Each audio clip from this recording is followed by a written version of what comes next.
Hello and welcome to a sunny Essex where it's quite nice, and this is the day after the Alexandra Palace Model Railway Show London Festival of Modelling, and I want to talk to you about what I bought there, what I sold there, what I found talking to some of the dealers and exhibitors and that.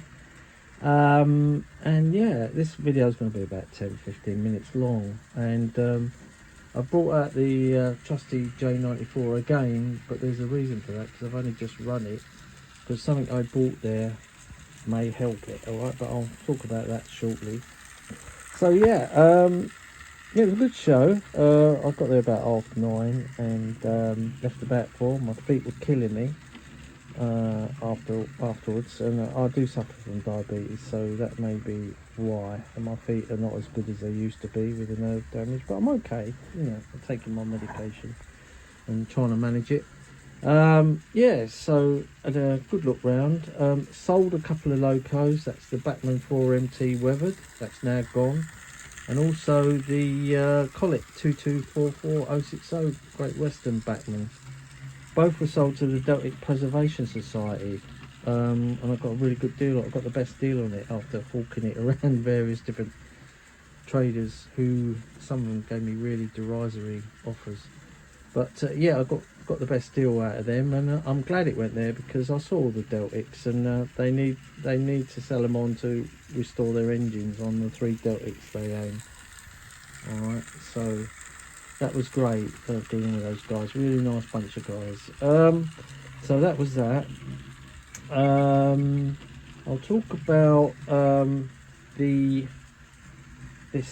I bought this. This is Ensign bus set from EFE, who are part of Bachmann now. Yeah, it's a fantastic set. Been looking out for these for a long time. So again, I got a good deal off the Cheltenham Model Centre for this one. Brand new. They're not second hand, they're just like old stock. This came out about a year and a half ago, and they're expensive, but the prices gradually dropped on the remaining ones. And they did the LT version in the cream and green and red and cream. Then they did the LT version in reverse colours, I think. Yeah, I'm not too sure, but you can. There's actually 1, 2, 3, 4, 6 different Craven bodied RTs. Okay, so I'll show you these in detail, and I want to show you the back of the box. Lovely artwork, I think. On the back of the box is the whole history of the Craven's RTs, which were introduced on London Transport about 1948, something like that. I can't see. 120. It's all there if you want to freeze frame it and read it, all the detail.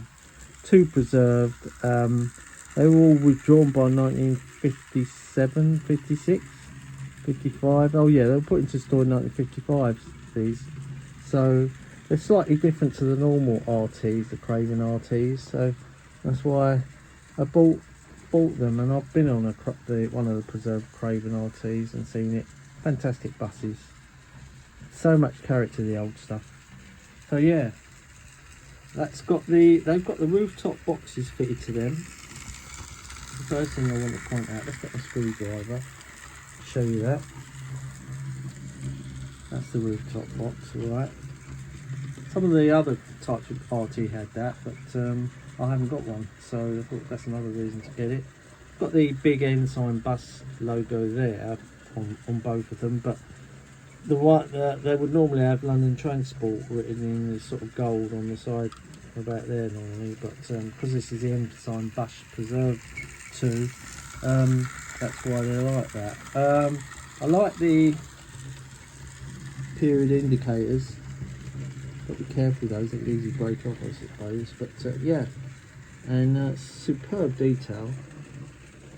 The route number X11, I think, is just X81 even, is something that Ensign were doing. So I don't think was an actual LT route. And yeah, let's pick it up. Look at this red one. It's got the nice route thing on the back there. See that in black and white?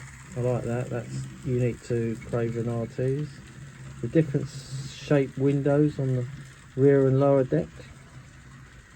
What else can we see on it? Very nicely modelled this. I have to put it down so I can turn it around. All the lovely interior there, nicely moulded and captured. The wheels, everything, really nicely done. And of course it's made in China. Yeah, so that's the green and red one. Been after that for a long time. It's been on my radar, that one. So let's put that there, and we'll have a look at the green one. Again, this has got the Ensign Bus Company adverts on the side of it, and that would have had London Transport written on the side there, or maybe London Country. Certainly bus enthusiasts would know that. This is in, as I say, the green and cream, lovely green and cream livery. Yeah, lovely Craven bodied RTs. And yeah, the other things I bought were this. This is, I've never heard of this stuff. I don't know, it's been out a long time, I think. It's that's what it says on the tin. Instant friction reduction, smooth, realistic starting and running. Okay, so I bought it for locos like this. You know that sort of growly sound that the J94 is making? And I've had it running for about 5 minutes now, warming it up in this cold day. And of course it hasn't made much difference, and it's probably, gears might need a nice bit of this special magic oil to quieten it down, and it'd be lovely. So I'm going to demonstrate that with you now. Also bought some liquid gravity, which I'm going to use for two locos that need weighing down so they get better traction. They've been out of service for quite some time, those two. That's the Hornby M7 and the BT Well tank, and that stuff next to it, E-Rocket Hot, is just to glue it down inside. So I'm going to see how it goes with those two. Add a bit, see how far I need to go to give them both better traction. So yeah, that's that. So what we'll do when this J94 comes around, we'll stop it and we're going to apply some of this stuff. I'll put the cap on it, take the cap off, give it a little tickle of the oil, I should say. I'll bring it slowly to a halt and see what it does. Hopefully it's going to make a difference, and hopefully, as I haven't thought about, I can access the gears from underneath. Can't remember if there's an oiling point on the bottom of this J94, but look at that, lovely runner. I've got that on speed step 28, I think. Right, so take the cap off. If I can do that with one hand, hopefully I can. Yep, got that off successfully. Right, let's uncouple the logo from the trucks and get it off the track.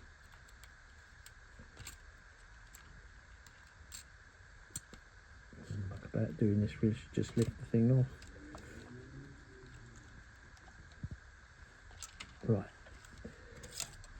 Right, let's have a look underneath. Yes, look at that great big gear there, sitting there, waiting for some oil. So, what I'll do, I'll lay it upside down there, conveniently the track, and hold it, and let's drop some on it and see what happens. You can put it elsewhere, but I'm just going to try it on the gears for now. So let's see. Right, hopefully it's going to come out. Oh, I can see drops of it coming out. The light's not very good at this point, so I'm not going to go too mad with it. I think someone's got on it, but I don't want to go too mad. Right, let's leave it there and see if it's made any difference. It might not make any difference initially, but it might take a bit of a time to bed in. So let's see. I don't expect instant change. Right, she's on the track. Let's set her off and see what happens.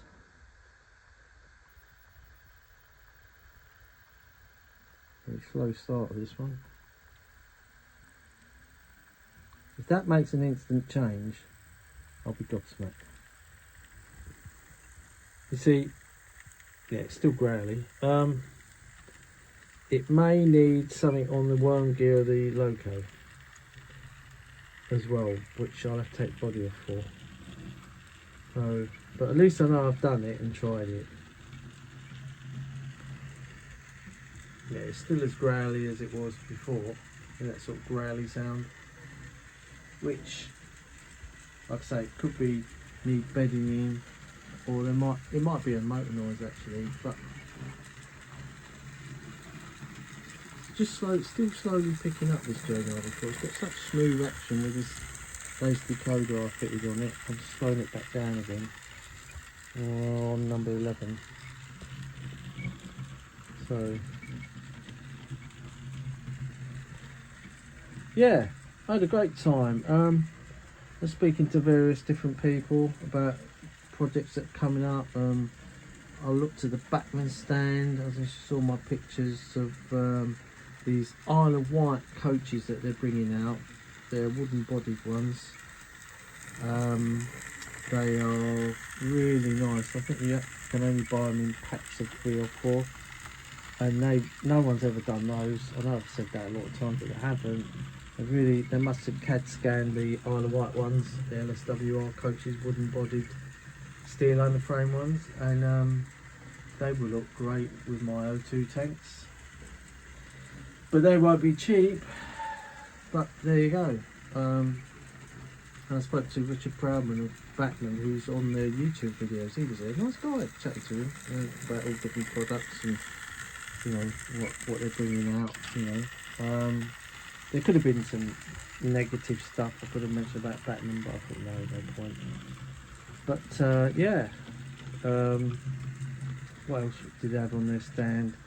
They had some lovely bullied maroon coaches, which I like, the new tooling, which I hadn't seen before. So they have now joined the list. I have to get the catalogue numbers out. They'll join the list. I've still got some Thompson coaches I'm after. From Backman. What else? Moving over to Hornby stand, I had a chat with the guy there and had a look at their pre-production Deltic, the blue one. Oh wow, I mean, I've already got the Backman one and I thought that was gorgeous. This has just gone up a gear on it, and the Backman one was really smooth and it was just jaw dropping when that came out, but this is just taking it to another level. It's got all metal body as well, so no doubt it's got loads of different working lights on it, more than the Batman one had, so that's going to cost a few pennies, as I say, pennies. So yeah, I'm definitely getting that, and I'll keep the Batman one as well, because I'm probably greedy. But who knows, you know, someday somebody's going to have to have all this stuff. I'm just custodian of it. I'll sell it on, but I'll look after it. So yeah, that was the Hornby one, and also their bullied pub coach. I suppose that's the best way to describe it. It was Bullied Aunt's idea to have a sort of pub atmosphere, tavern coach. That's it. That's the proper designation, and it's really unusual. Part of the outside of it sort of resembled a Tudor pub. They've got these sort of like vinyl things on the side of it or something. Hard to describe. It's like brickwork or something on the side, and it had a sort of tavern atmosphere inside. The design, again, all this mock wood panelling was used inside to give it a sort of like pub feel. So they've got that in the blood and custard livery and the BR green versions coming out. So again, they've also gone down onto the list. So yeah, very nice. And yeah, I really enjoyed myself. There was a free bus service from Wood Green up to the show, so that was a nice touch as usual. Got the tube parked up in London, and yeah, went to plan, you know, more or less. The only thing that didn't go to plan was the O2 shunt. I was hoping to get some feedback on that, and also a controller of BCC Concepts that I took along. They weren't that helpful in that, or they tried to be. Yeah, there's a few people from Hornby I recognise on their TV show that was on Yesterday Channel, I think it was. There, got Simon Kohler, who's left the company. What else? Gauge Master were there, had a chat with them about spares for the Prodigy. This is a system I run. This is a Prodigy, alright. But they've got a new system, Infinity, which I've tried and I don't like it. And I'm happy with this, but guess what? You can't get spares for these. You can't get the handsets, you can't get the base units, and you can't get the power packs. There's no spares for them. Oh, what a surprise when they got a new system coming out. But some of the dealers are sort of shaking their heads at that, say, yeah, you can. We've still got some of them, and I'm still sort of sorting out spares just in case, like extra handsets, base units for when the big layout's built, so I can, you know, keep the layout running.